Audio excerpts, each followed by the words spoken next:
of international law and UN charters. And they have come to Rio with a simple message. G20 leaders must lead. And G20 countries, by definition, have tremendous economic clout and they yield massive diplomatic leverage. They must use it to tackle key global problems. First, on peace.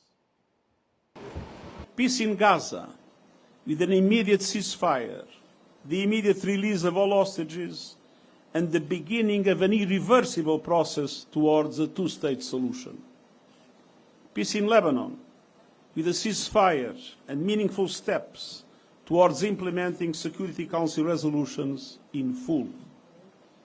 Peace in Ukraine, by following the UN Charter, UN resolutions, and international law. Peace in Sudan, by leaders leaning on the warring parties to end the horrific violence and desperate humanitarian crisis being unleashed on civilians.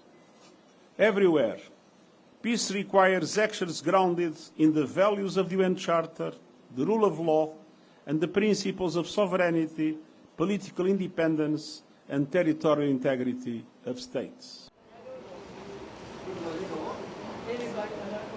Vulnerable countries face tremendous headwinds and obstacles that are not of their making.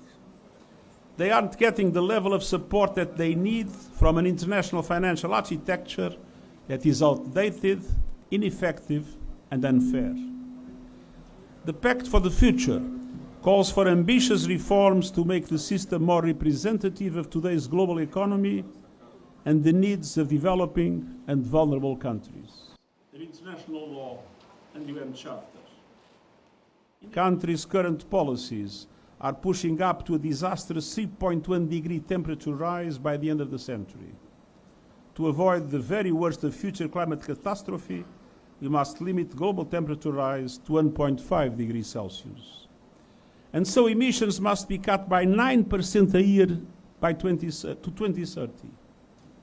But yet, they are still rising. And the spotlight is naturally on the G20. They account for 80% of global emissions.